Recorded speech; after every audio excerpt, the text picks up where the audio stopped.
Bismillahirrahmanirrahim. Assalamualaikum warahmatullahi wabarakatuh.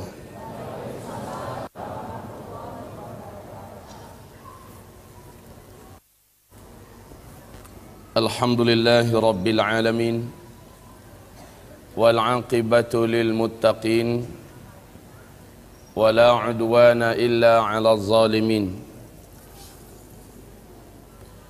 Ashhadu an la ilaha illallah wahdahu la syarika lah, wa ashhadu anna Muhammadan 'abduhu wa rasuluh la nabiyya ba'dah. Qala Allah subhanahu wa ta'ala fi muhkami tanzilih ba'da al-'iyadhi billah minasy syaithanir rajim. Ya ayyuhalladzina amanu taqullaha haqqa tuqatih wa la tamutunna illa wa antum muslimun. Wa qala ya ayyuhan nas ittaqu rabbakumul ladzi khalaqakum min nafsin wahidah wa khalaqa minha zawjaha wa batha minhuma rijalan katsira wa nisaa wattaqullaha الذي تساءلون به والأرحام إن الله كان عليكم رقيبا. وقال يا أيها الذين آمنوا اتقوا الله وقولوا قولا سديدا يصلح لكم أعمالكم ويغفر لكم ذنوبكم ومن يطع الله ورسوله فقد فاز فوزا عظيما. اللهم ارحمنا بالقرآن. وصدق الله العظيم. وقال النبي صلى الله عليه وسلم ألا إني قد جئتكم بها بيضاء نقية ليلها كنهارها لا يزيغ عنها بعد ذلك إلا هالك. أما بعد عباد الله معاشر المسلمين والمسلمات, segala puji dan syukur hanyalah untuk Allah subhanahu wa ta'ala. Salawat dan salam kita untuk kekasih Allah Rasulullah Muhammad Sayyidul Anbiya wal Mursalin sallallahu alaihi wasallam. Di dalam hadis sahih Imam Muslim diceritakan oleh sahabat Rasul yang mulia Umar bin Al-Khattab radhiyallahu anhu, ketika kami sedang duduk-duduk mengitari Nabi Muhammad sallallahu alaihi wasallam, tiba-tiba saja seorang lelaki yang sangat rupawan, wajahnya sangat tampan, baju jubahnya putih bersih, rambutnya hitam ikal dan sangat lebat. Kami satu kota Madinah tidak kenal dengan laki-laki ini. Dengan sangat percaya diri dia langsung duduk di depan Nabi Muhammad sallallahu alaihi wasallam. Dia adu kedua lututnya dengan kedua lutut Nabi. Kedua telapak tangannya dia letakkan di atas kedua paha Nabi Muhammad sallallahu alaihi wasallam seolah-olah sudah sangat akrab. Langsung bertanya tentang Islam. Nabi menjawab dengan rukun Islam yang 5. Lalu apa kata laki-laki ini? Bagus, jawaban engkau benar. Kami heran, kata Umar. Dia yang datang, dia yang bertanya, saat dijawab dia yang membenarkan jawaban Nabi. Kemudian dia bertanya tentang iman. Dijawab oleh Rasulullah dengan rukun iman yang 6. Sekali lagi dia berkata, tepat. Ini juga jawabannya bagus, betul. Kemudian dia bertanya tentang ihsan. Dijawab oleh Rasulullah, anta'budallah ka'annaka tarah, fa in lam takun tarah, fa innahu yarak. Langsung dia bertanya, mata sa'ah. Hai Muhammad, kapan kiamat? Tanggalnya, bulannya, tahunnya kapan? Engkau telah sampaikan secara pasti kiamat sangat-sangat dekat. Kami ingin tahu kapan waktunya. Nabi menjawab, mal mas'ulu anha bi'a'lama minas sa'il. Minta maaf, untuk pertanyaan yang ini orang yang ditanya tidaklah lebih tahu dari apa yang ditanya dibandingkan dengan orang yang bertanya. Maksudnya ente lebih tahu, adapun saya memang benar-benar tidak tahu. Ini adab Nabi. Jangan sok tahu kalau memang tidak tahu.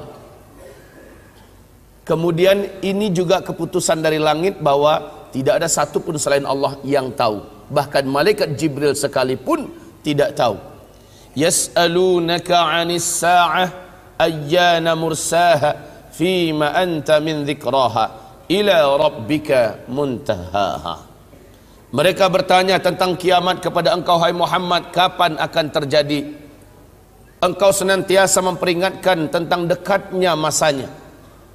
Hanya Allah yang tahu. Hanya Allah lah Rabb engkau yang tahu. Dengan ini sepakat seluruh ulama Ahlus Sunnah wal Jamaah menyatakan sebagai akidah Ahlus Sunnah wal Jamaah, tidak ada satupun makhluk di bumi ini yang tahu kapan kiamat terjadi, maka tidak ada ramalan kiamat. Ini yang pertama, tidak ada ramalan kiamat. Kalau ada yang berani mengatakan kiamat terjadi pada tanggal anu, bulan anu, tahun anu, maka pastikan bahwa yang bersangkutan pendusta. Sehebat apapun dia, sekeramat apapun dia, hafiz Al-Quran dengan sempurna, seluruh hadis Nabi dalam kepalanya, seluruh kitab-kitab kuning, kitab-kitab gundul hafal oleh dia, tidak ketulungan, kalah Zakir Net hebat oleh dia. Apabila dia berbicara sampai petir keluar dari mulutnya, jenggotnya dari sini sampai ke Jakarta panjangnya, anggaplah begitu. Lalu dia berani mengatakan kiamat terjadi pada tanggal anu, bulan anu, tahun anu, wajib kita mendustakan. Tidak ada ramalan kiamat. Ini dulu yang pertama. Kemudian laki-laki ini bertanya lagi kepada Nabi Muhammad, akhbirni an amaratiha, ceritakan kepada saya tanda-tanda kiamat itu apa? Tanda-tanda bahwa kiamat sudah sangat dekat terjadi apa? Maka Nabi berkata, nah kalau ini pertanyaan kamu, ini gue banget ini, saya bisa jawab. Antalidal amatu rabataha wa antaral hufatal uratal alah ri'a asyah yatatawaluna fil bunyan. Selepas Nabi menjawab, laki-laki ini berdiri langsung pergi. Dicolek Umar oleh Nabi. Umar, ente tahu itu orang siapa? Enggak ya Rasulullah. Segera pergi susul dia, tangkap, bawa tangannya, dudukkan di sini. Giliran kita mau tanya dia siapa. Siap ya Rasul. Tahu ajalah Umar, lelaki yang terkenal dengan ketangkasan fisik, besarnya tubuh, cerdas luar biasa. Umar segera berdiri, langkahnya yang hampir 2 kali lipat langkah sahabat, menyusul keluar. Kata para sahabat dalam kitab sirah, kalau Umar naik di atas kuda perang, kuda dewasa perang, lalu kedua kakinya enggak diletakkan di atas besi yang ada tempat peletakan kaki itu, kudanya jalan, kedua kaki Umar gelayutan, maka akan membuat 2 garis di jalan, saking tingginya Umar. Umar jalan dengan sigap keluar, udah nggak ada tuh laki-laki. Ya Rasulullah, he's gone. Dia sudah pergi, nggak kemana, hilang aja ya Rasul. Maka kata Rasulullah, innahu Jibril, itu adalah malaikat Jibril, atakum liyu'allimakum dinakum. Dia datang kemari ngajarin ente semua tentang isi agama ini. Oke, kita lihat jawaban Nabi tentang tanda sangat dekatnya kiamat. Apa kata beliau? Antalidal amatu rabataha wa antaral hufatal uratal alata ri'a asyah yatatawaluna fil bunyan. Jika engkau menemukan satu zaman orang yang hidup pada zaman itu sebelumnya mereka kere-kere, miskin-miskin, penggembala ternak, saking miskinnya mereka tidak mampu membeli sendal, membeli sepatu untuk membungkusi kaki, telanjang kaki dan telanjang dada. Yatatawaluna fil bunyan, tiba-tiba saja mereka menjadi kaya raya dan berkuasa. Lalu mereka berlomba-lomba serta berbangga-bangga membangun gedung-gedung yang tinggi. Jika zaman itu sudah engkau temukan, maka jarak masa antara engkau dengan terjadinya kiamat sudah sangat dekat. Ini hadis sahih Muslim.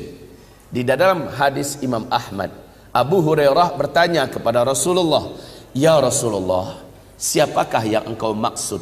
Miskin, penggembala ternak, tidak beralas kaki, bertelanjang dada, tiba-tiba mereka menjadi kaya raya dan berkuasa. Lalu mereka berlomba-lomba membangun gedung-gedung yang tinggi. Siapakah yang engkau maksud ya Rasul?" Jawaban Rasulullah, "Humul Arab." Mereka adalah bangsa Arab. Mari kita lihat realita. Dulu Jazirah Arab satu saja namanya, Jazirah Arab. Negeri yang gersang tandus, gurun Sahara yang luas, tidak punya harapan dan tak punya masa depan. Miskin. Dagang kecil-kecilan, juga ada usaha bertani dan beternak semampunya. Miskin. Tapi saat minyak bumi ditemukan, mereka langsung berubah 180 derajat. Berubah menjadi negara petrodolar yang sangat melimpah kekayaan dan hartanya.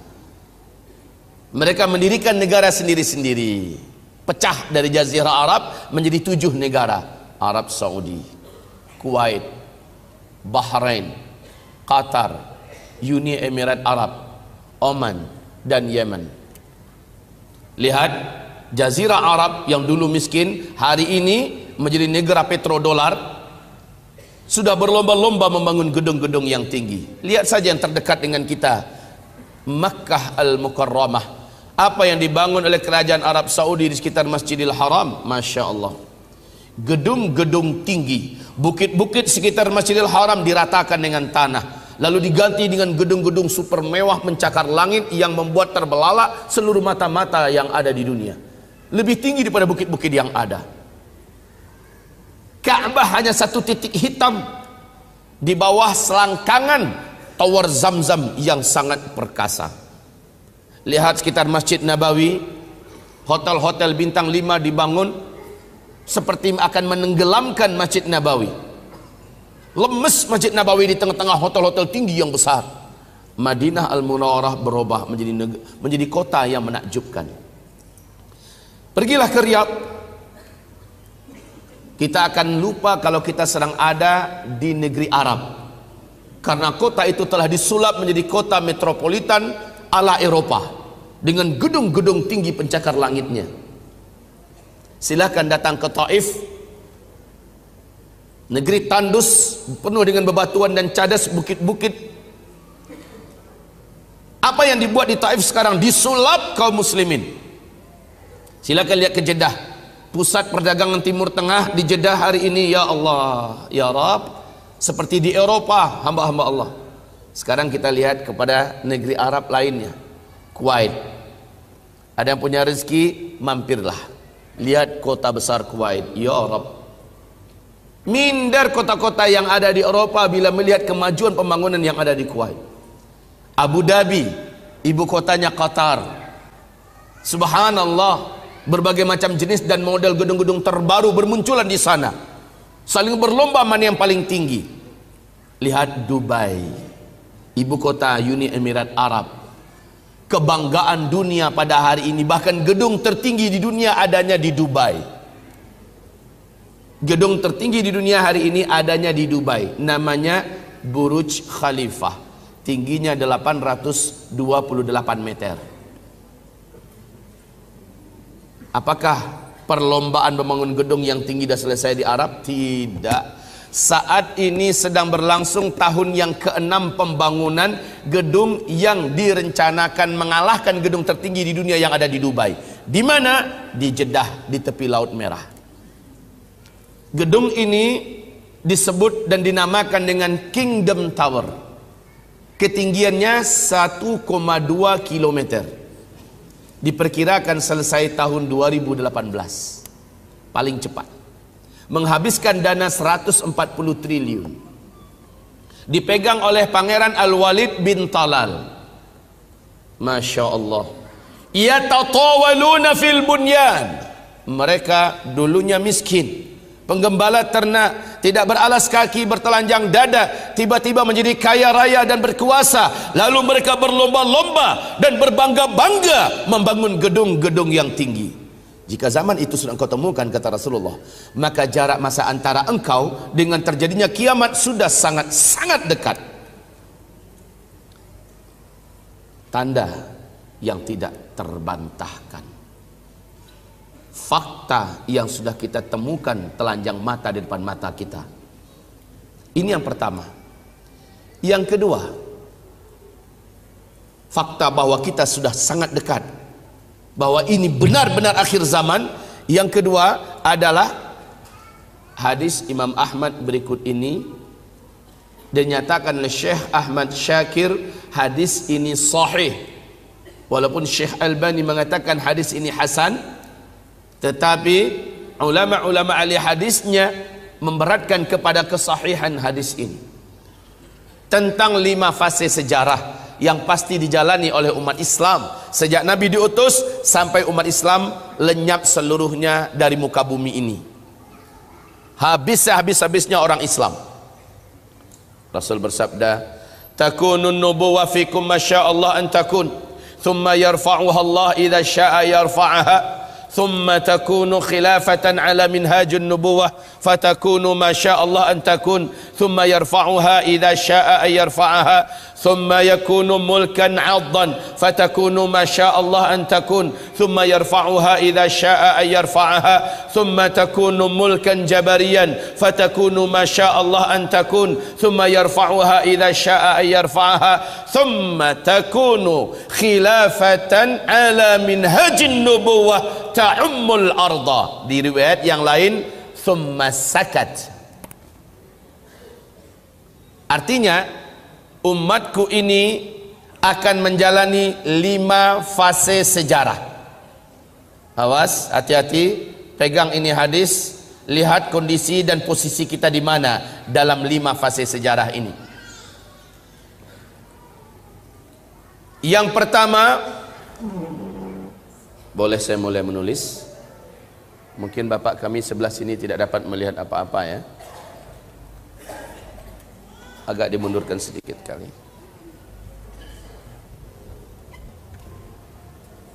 Cukup. Yang pertama kata Rasulullah, umatku akan menjalani fase kenabian.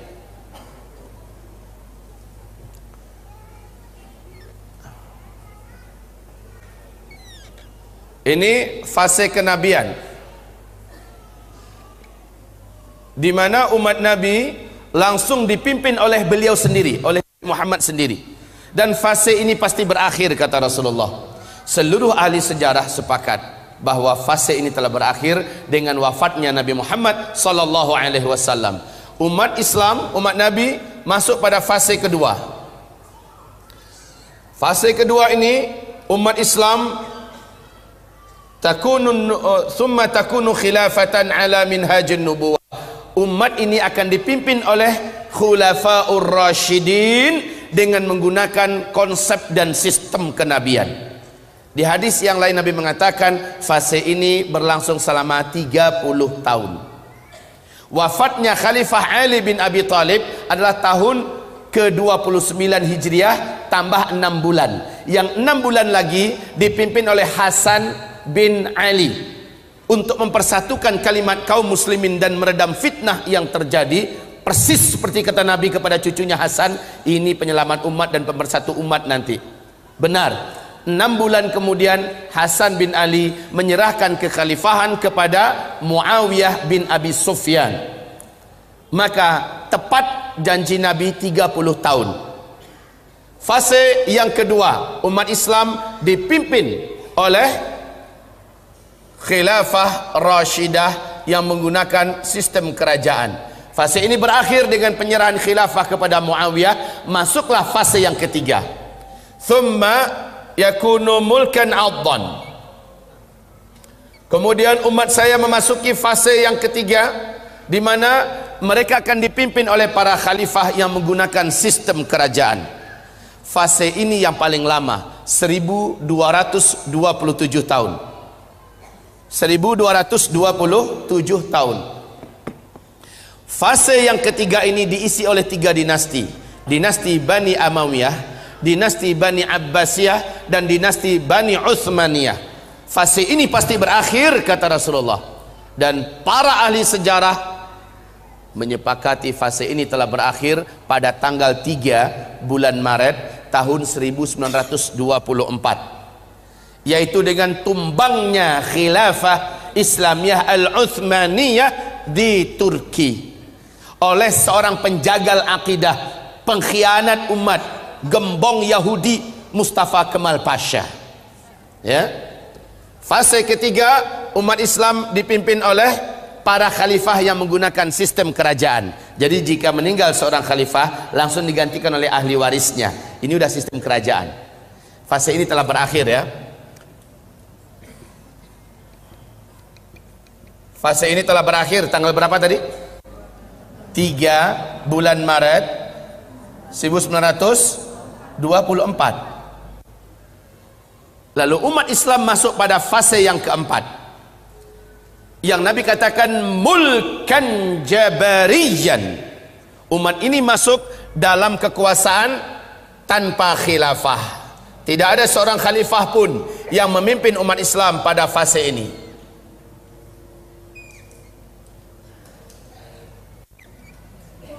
Tidak ada seorang khalifah pun yang memimpin umat Islam. Ini adalah fase kekosongan khilafah, yang diterjemahkan ke dalam bahasa Indonesia mulkan jabarian, yaitu fase kediktatoran.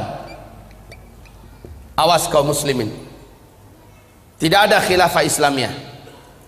Maka pernyataan ISIS yang mengumumkan khilafah Islamiyah, secara konsep hadis ini bukan masa khilafah. Yang kedua, secara fikih, seluruh ulama ahlus sunnah wal jamaah satu bumi ini, baik ulama ahlus thughur yang sedang ada di medan-medan jihad, atau ulama yang ada di atas mimbar, di atas kebenaran, di belakang-belakang meja, sepakat menolak khilafah ala ISIS. Ini bukan zaman khilafah, tapi ini adalah zaman kediktatoran. Kaum muslimin yang kami muliakan, pada zaman ini umat Nabi diuji dengan sedahsyat-dahsyatnya ujian. Pada zaman ini Islam menjadi pecundang. Pada zaman ini kaum muslimin menjadi korban dan mangsa. Pada zaman ini tidak ada harga dan wibawa bagi Islam, tidak ada izzah dan kemuliaan. Pada zaman ini iman betul-betul diuji. Pada zaman inilah ibarat Allah yang kami muliakan, munculnya Dajjal. Ibarat Allah yang kami muliakan, ada orang yang hidup paginya masih dianggap oleh Allah beriman. Saking beratnya ujian pada fase keempat, sorenya menurut Allah dia sudah keluar dari iman. Sorenya dia masih beriman, besok paginya dia sudah keluar dari iman. Ba'u dinahum bi'aradin minad dunya. Saking tamaknya dengan dunia, saking inginnya menyelamatkan hidup dunia, dia rela menggadaikan agamanya. Fase yang keempat pasti berakhir, kata Rasulullah. Fase keempat ini ternyata tidak lama, nggak pakai ribuan tahun, nggak pakai ribuan tahun. Sebentar akan saya jelaskan. Fase ini pasti berakhir. Lalu umat ini akan masuk pada fase penutup. Umat ini masuk pada fase penutup, di mana Rasulullah mengatakan bisyarahnya bahwa kalian akan kembali memimpin seluruh dunia. Khilafah akan kembali tegak. Khilafah Islamiyah akan kembali tegak. Kaum muslimin, hamba-hamba Allah sekalian yang kami muliakan, janji Allah bahwa dunia akan kembali dipimpin oleh umat Islam ada dalam Al-Quran. Surat An-Nur ayat 55. Surat An-Nur ayat 55. Allah menjanjikan pada akhirnya umat Islam akan kembali memimpin dunia. Inilah dia fase khilafah ala minhajin nubuwah. tegak kembali khilafah. Siapa yang menjadi khalifah ketika ini? Jelas orangnya, keturunan kandung Nabi Muhammad, ahlul bait beliau yang mulia yang suci, Muhammad bin Abdullah yang bergelarkan Al-Mahdi, yang bergelarkan Al-Mahdi. Rasul bersabda, Al-Mahdi sejak menjadi khalifah di masa-masa fase kelima ini, beliau hanya hidup selama 7 tahun saja, lalu beliau meninggal dunia. Setelah Al-Mahdi meninggal dunia, kekhalifahan dilanjutkan setahun atau 2 tahun lagi kata Rasulullah oleh Al-Qahtani. Pelanjutnya adalah Al-Qahtani. Dan kata beliau, Al-Qahtani ini sama adilnya dengan Al-Mahdi, sama bijaksananya, sama arifnya, sama mulia akhlaknya, sama taatnya dalam beribadah. Al-Qahtani juga meninggal dunia serentak dengan seluruh umat Nabi yang hidup di muka bumi ini, serentak meninggal dunia dalam kejadian tanda besar kiamat yang ke-7.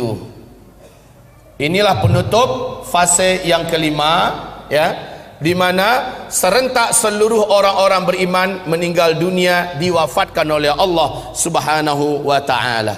Apa yang terjadi? Tanda besar kiamat yang ke-7 itu apa? Sebentar lagi saya akan sampaikan. Intinya kaum muslimin yang kami muliakan, inilah 5 fase. 5 fase sejarah yang wajib dijalani oleh umat Nabi Muhammad sallallahu alaihi wasallam, yang pada akhirnya dunia akan kembali dipimpin oleh khilafah Islamiyah. Mungkin saudaraku Bapak mengenal dengan baik apa yang disebut dengan CIA. Siapa Pak? Intelijen Amerika Serikat. Di New York Times, CIA Amerika Serikat mengumumkan, menurut analisa mereka, menurut hitung-hitungan mereka, dunia masa depan memang akan kembali dipimpin oleh khilafah Islamiyah. Dan yang paling mengejutkan, mereka menyebutkan perkiraan tahunnya. Menurut mereka tahunnya adalah 2020, dunia akan kembali dipimpin oleh khilafah Islamiyah. Allahu Akbar. Jika ini benar, tapi tentu saja kita tidak disuruh untuk mengimani pernyataan ramalan orang-orang kafir. Sekedar tahu sih oke. Setidaknya kita tahu di New York Times, majalah paling bergengsi Amerika Serikat, CIA memberikan pernyataan yang spektakuler bahwa khilafah Islamiyah akan kembali memimpin dunia, startnya 2020. Ini pernyataan mereka. KGB Rusia, intelijen Rusia, KGB Rusia memberikan pernyataan yang nggak jauh beda. Apa pernyataan KGB Rusia? Puncak jaya-jayanya khilafah Islamiyah di masa yang akan datang adalah tahun 2025. Jika menurut CIA startnya 2020, maka menurut KGB Rusia 2025. Apapun kata mereka, bukan di sana kita membangun akidah dan keyakinan kita. Kita membangun akidah dan keyakinan kita di Al-Quran surat An-Nur ayat 55. Allah menjanjikan, setelah kamu kehilangan dan mengalami masa kekosongan kepemimpinan dunia, umat Islam tidak dipimpin oleh seorang khalifah pun, dan umat Islam benar-benar bulan-bulanan di sini, Allah menjanjikan kamu benar-benar akan menjadi khalifah kembali, pemimpin kembali yang akan mengayomi seluruh dunia. Ini janji Allah. Juga menurut hadis ini, Islam akan kembali memimpin dunia. Kaum muslimin, hamba-hamba Allah yang kami muliakan, 5 fase. 5 fase. Kita kembali melihat kepada pernyataan Rasulullah bahwa sejak beliau diutus sebagai Nabi dan Rasul sampai wafatnya seluruh umat Islam serentak di muka bumi ini, beliau menyebutkan hadis ini, hadis yang diriwayatkan oleh Abu Dawud. Status hadis ini dhaif.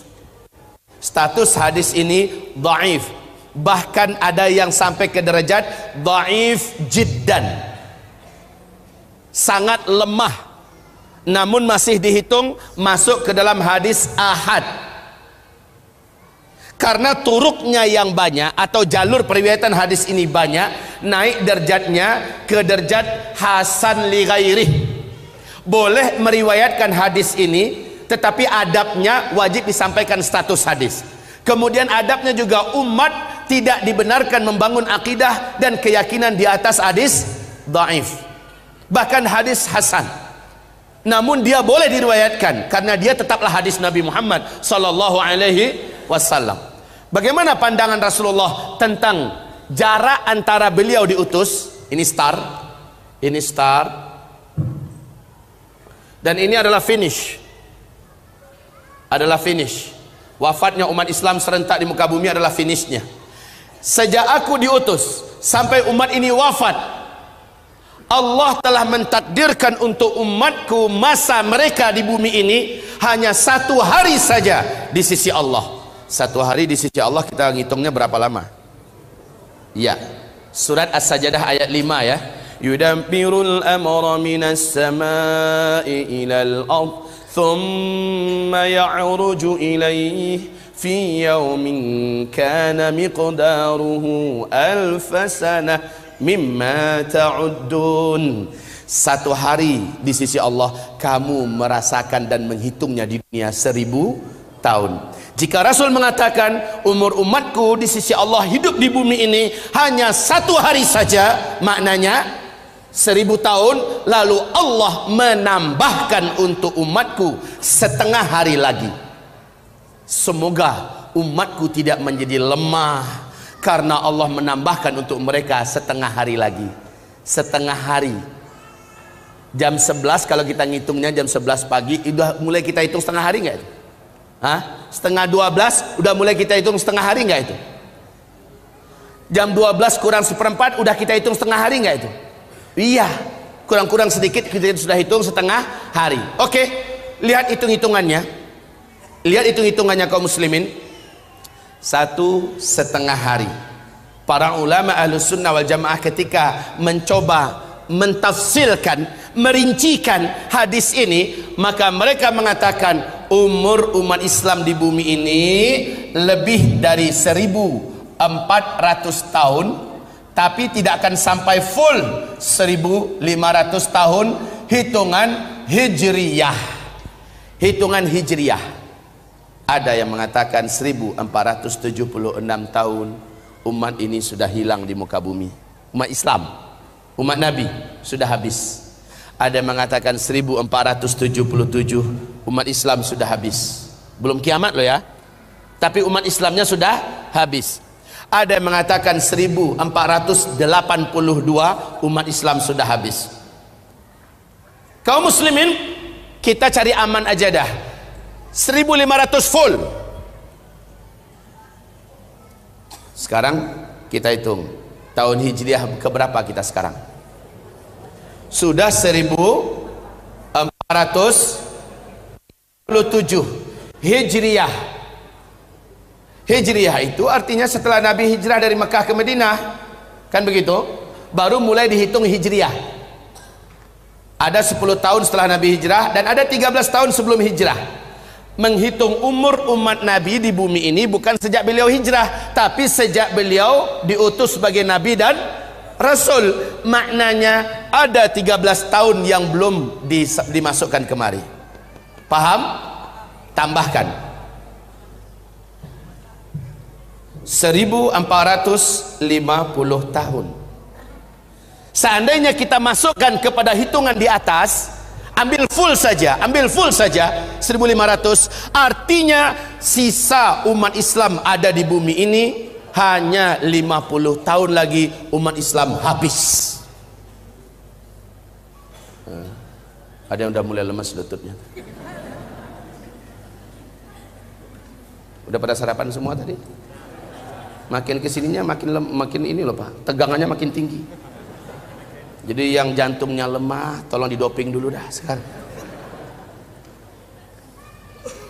Masyiral muslimin, ini ya fakta yang kedua. Kita tidak membina tentu saja akidah dan keyakinan kita di atas hadis dhaif, tapi mengetahuinya dan adabnya satu lagi, hadis dhaif. Jika ia sudah terjadi, maka wajib membenarkan hadis itu seperti kita membenarkan hadis mutawatir, hadis sahih. Ibarat Allah yang kami muliakan. Taib. Selanjutnya, pembicaraan kita yang ketiga. Rasulullah bersabda, tidak akan terjadi kiamat sampai muncul 10 tanda besar kiamat. Sebelum 10 tanda besar kiamat ini muncul, maka tidak ada kiamat. Tapi kata Rasulullah, apabila yang pertama sudah muncul, yang kedua langsung menyusul dengan sangat cepat, nggak pakai lama. Harazatun manzumatun fi silk, yuqta'u silkun yatba'u ba'daha ba'da. Hadis ini diriwayatkan oleh Imam Ahmad At-Tirmidzi. Hadis ini dinyatakan sahih menurut syarat Imam Muslim dan Imam Bukhari. Ibarat Allah, 10 tanda besar kiamat itu harazatun manzumatun fi silk, seperti 10 butir-butir marjan. Nah, satu butir itu Pak, di tengah-tengahnya ada ruangan kosong yang dapat dimasukkan tali, ya. Lalu yang kedua, ketiga dimasukkan semua. Akhirnya antar satu dengan lain terhubung oleh tali ini. Di bagian bawahnya dikasih simpul sehingga tertahan, nggak bisa keluar. Kayak butiran tasbih begitu, ya. Yuqta'u silkun, bila mana silk atau simpul itu dipotong, diputus, apa yang terjadi? Meluncur yang pertama enggak? Lalu yang kedua gimana? Begitu ceritanya. Yuqta'u silkun, saat mana simpul itu dipotong, keluarlah satu butiran pertama. Yang kedua langsung menyusul dengan cepat. Yang ketiga lagi lebih cepat dari tadi. Yang keempat, kelima, keenam, dan ketujuh seterusnya. Maka kaum muslimin, 10 tanda besar kiamat ini, kalau Bapak baca buku-buku apa saja tentang hadis akhir zaman, insya Allah bisa muntah Bapak bacanya. Bingung habis, Bapak apa? Tumpang tindih. Kadang-kadang yang nomor 2 jadi nomor 7 di hadis yang lain. Kadang-kadang yang di sini nomor 1, di hadis yang lain jadi nomor 5. Alhamdulillah kami sejak tahun 2003 fokus dan konsentrasi mengumpulkan hadis-hadis ini, kemudian mengkomparasikannya dengan hadis-hadis yang lain, dengan kitab-kitab yang lain, lalu duduk bermulazamah dengan masyayikh, beberapa ulama ahli hadis, bicarakan tentang ini. Maka urutan yang dapat kita simak, insya Allah juga Bapak Ibu dapat melihat di kitab ini nanti, Ensiklopedia Akhir Zaman oleh Syekh Dr. Ahmad Muhammad Al-Mubayyad, kitab ilmiah terlengkap tentang masalah akhir zaman yang dapat jadikan pegangan dan rujukan yang paling memuaskan untuk saat ini. Ibarat Allah, urutan 10 tanda besar kiamat ini berikut ini. Awas, awas. 4 tanda besar kiamat, Bu, Pak, akan terjadi pada masa kita, fase keempat. 4 tanda besar kiamat akan terjadi pada masa kita. Ini tanda besar kiamat yang pertama. Menyusul tanda besar kiamat kedua, dan tanda besar kiamat yang ketiga. Fase keempat ini akan ditutup dengan terjadinya tanda besar kiamat yang keempat. Apa ini yang pertama? Seluruh dunia menyaksikan, bukan hanya di Arab. Kebanyakan tanda-tanda kecil kiamat dan sebagainya banyak terjadinya di Arab, tapi yang ini satu dunia merasakannya. 10 tanda besar kiamat, satu bumi akan merasakannya.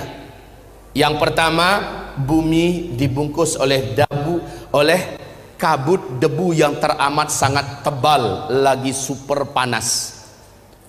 Debunya sangatlah tebal, bercampur dengan asap yang beracun. Bumi ini gelap gulita selama 40 hari 40 malam. Orang tidak dapat membedakan kapan siang, kapan malam. Gelap gulita. Kamu berusaha meletakkan telapak tangan kamu ke hadapan wajahmu untuk melihat telapak tangan itu, lam yakad yaraha, tidak mampu melihat sedikit pun saja apa-apa di telapak tangan, saking tebalnya kabut debu tersebut. Dan ini panas kaum muslimin, panas. Lalu Rasulullah dalam hadis diriwayatkan oleh Ibnu Jarir, hadis dinyatakan dengan sanad yang jayyid, sanad yang bagus. Apa kata Ibnu Abbas radhiyallahu anhu? Rasulullah mengatakan, saat kabut debu itu terjadi, orang kafir, satu bumi ini akan sulit untuk bernafas. Karena kabut debu ini seperti tidak menyisakan ruangan untuk oksigen. Panas. Sementara dari lubang hidung mereka mengeluarkan asap, dari mulut mereka mengeluarkan asap, dan dari lubang dubur mereka mengeluarkan asap. Adapun kulit mereka, orang kafir ya, adapun kulit mereka melepuh seluruhnya. Beberapa bahagian dari tubuh mereka meleleh dagingnya, menjadi jelek setelah itu. Kalaupun masih hidup, mereka sangat sengsara dan menderita. Nah, orang yang beriman, yang imannya lurus dan benar, tauhidnya benar, serta amal solehnya sebelum itu banyak. Lihat Al-Quran surat Al-An'am ayat 158, dinyatakan oleh Allah orang beriman selamat. Seberat apapun kabut debu dan asap yang sangat tebal ini, orang beriman ketika melewatinya, berapa hari Pak? 40 hari 40 malam. Seberat apapun orang beriman dapat melaluinya dengan selamat. Mereka hanya seperti terserang flu dan demam saja. Gitu aja keadaannya. Tapi orang-orang ini, orang kafir. Dan juga dalam ayat surah Al-An'am ayat 158, orang beriman yang imannya menyimpang, orang Islam yang sebelum kejadian ini, sebelum kejadian tanda besar kiamat yang pertama ini, banyak buat maksiat, hobi buat dosa, mereka akan sependeritaan dengan orang-orang kafir. Sama sengsaranya dengan orang-orang kafir. Awas, orang Islam yang hobi buat dosa, orang Islam yang hobi bermaksiat, yang minim amal solehnya, dia sama menderitanya dengan orang kafir. Peristiwa ini disebut oleh Allah, oleh Rasulullah, dan disebut oleh seluruh para ulama Ahlus Sunnah wal Jamaah dengan sebutan dukhan.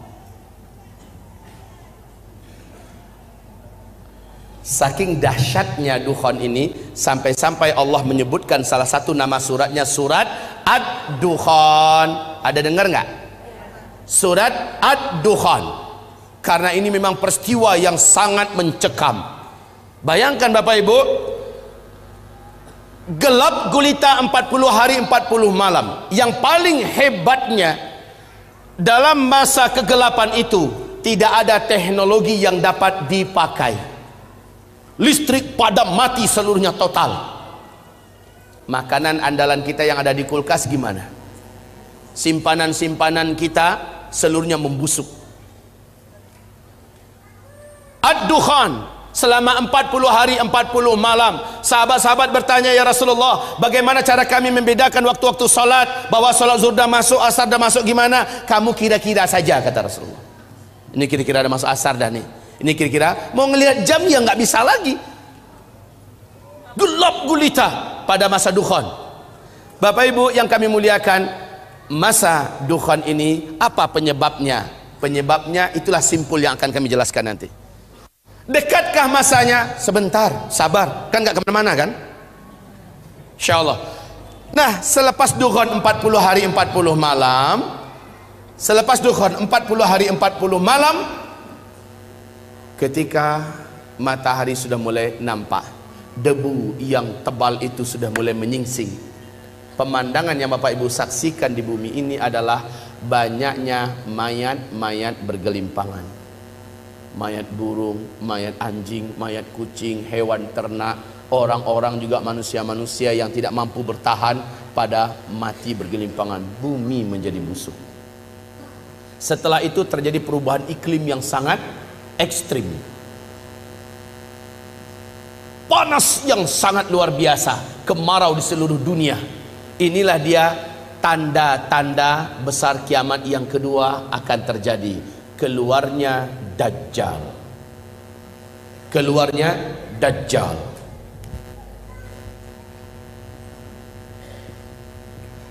Na'udzubillah minad Dajjal. Na'udzubillah minad Dajjal. Menjelang Dajjal keluar, sabda Rasulullah, akan ada tahun-tahun kemarau yang sangat berat. 3 tahun menjelang Dajjal keluar. Tahun pertamanya sepertiga air dari langit Allah tahan. Bukan hanya untuk di Arab. Kalau Arab sekarang lagi lebat-lebatnya hujan Pak. Sekarang ini saya baru dapat kiriman gambar dari sahabat saya yang ada di Mekah. Subhanallah, Masya Allah, sekarang hujan lagi lebat-lebatnya, kata beliau kemarin, baru 2 hari yang lalu. Ibarat Allah yang kami muliakan, bagaimana satu bumi hujan tidak turun sepertiga dari airnya.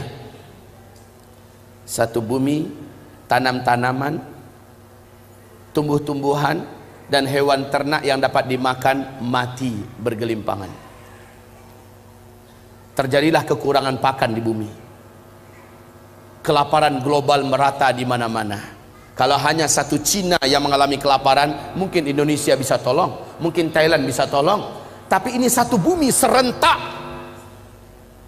Orang sudah mulai kalap, hidup sudah kelihatan gelap, dunia seperti sempit. Kelaparan satu bumi. Orang berharap mudah-mudahan tahun kedua, tahun besok nggak kayak gitu. Ternyata kata Rasulullah, tahun kedua menjelang Dajjal keluar, 2/3 air dari langit Allah tahan, 2/3 tanam-tanaman di muka bumi dan hewan ternak yang dapat dimakan Allah biarkan mati. 2 kali lipat keadaannya, lebih parah daripada tahun sebelumnya. Ya Allah ya Rabbi, disinilah manusia banyak berputus asa. Akhirnya dalam hadis Sahih Bukhari di kitab Al-Adabul Mufrad, Rasulullah berkata, tidak akan terjadi kiamat sampai tetangga tega mendatangi tetangganya yang lain, lalu berusaha merebut makanan yang ada di tangan tetangganya dan membunuh tetangga itu. Saking laparnya, orang sudah hilang akal warasnya, kecuali orang-orang yang beriman, orang-orang yang sudah ada mental akhlak mulianya dan paham perkara ini. Saking beratnya keadaan itu, kata Rasulullah, banyak orang yang pergi ke atas tempat yang tinggi dan menjatuhkan dirinya. Banyak yang menghantamkan belati dan pisau ke tubuhnya. Saking beratnya keadaan, orang yang beriman yang melewati kuburan dan berkata, alangkah enaknya yang tinggal di dalam tanah itu, kalaulah saya di posisi dia. Saking beratnya keadaan. Ibarat Allah yang kami muliakan, inilah tahun kedua. Tahun ketiga di mana tahun itu Dajjal keluar, sama sekali air dari langit tidak lagi ada yang turun, dan tanam-tanaman satu bumi ini mati, seluruh hewan ternak mati, kecuali beberapa binatang berkuku yang Allah biarkan tetap hidup. Dalam keyakinan kami, kuda salah satu di antara binatang yang Allah pertahankan untuk hidup, onta, ya, beberapa binatang berkuku lainnya. Selebihnya mati. Inilah puncak. Para sahabat bertanya, ya Rasulullah, jika itu kami temukan di mana Dajjal akan keluar, makanan tidak ada, bagaimanakah kami dapat bertahan hidup? Jawaban Nabi ketika itu adalah, makan minum kamu adalah zikir. Subhanallah walhamdulillah wa la ilaha illallah wallahu akbar. Siapa yang membaca ini berulang-ulang dan dia niatkan untuk ganti makanan, Allah akan jadikan perutnya kenyang, Allah akan jadikan tubuhnya terasa kuat. Inilah dia. Nggak akan mungkin bisa ke tingkat keyakinan itu kalau sebelumnya akidah dan imannya tidak dibenarkan, amalnya diasah dan rajin berzikir, rajin baca Quran. Nggak akan mungkin sampai ke tingkat itu kalau dia orang awam yang malas ngaji. Ibarat Allah yang kami muliakan. Jadi ketika Dajjal keluar, memang udah dinanti-nantikan. Sebab isu langsung menyebar ke seluruh dunia bahwa saatnya sang penyelamat keluar, Dajjal. Tapi orang beriman kayak kita-kita yang sudah tahu perkara ini, mungkin siap menggadaikan hidup, siap mati asal iman selamat. Sebab kata Rasulullah, jangan pernah kamu berjumpa dengan Dajjal. Siapapun yang berjumpa dengan Dajjal, sekuat apapun imannya, pasti iman itu akan hilang. Dajjal itu bergelarkan Al-Masih, sang penghapus. Siapa yang berjumpa dengannya akan hapus imannya, akan menguap imannya. Kaum muslimin, kata Rasulullah, nanti akan ada seorang lelaki yang sangat percaya diri bahwa imannya tidak mungkin berubah jika ia berjumpa dengan Dajjal. Ketika ia keluar dan bertemu dengan Dajjal, saat itu langsung hilang imannya dan dia sujud menyembah Dajjal. Sampai mati dia tidak pernah lagi beriman kepada Allah. Jangan pernah mimpi untuk berjumpa dengan Dajjal. Jangan pernah mimpi untuk minta tanda tangan Dajjal, mau berfoto bareng Dajjal. Hilang imannya.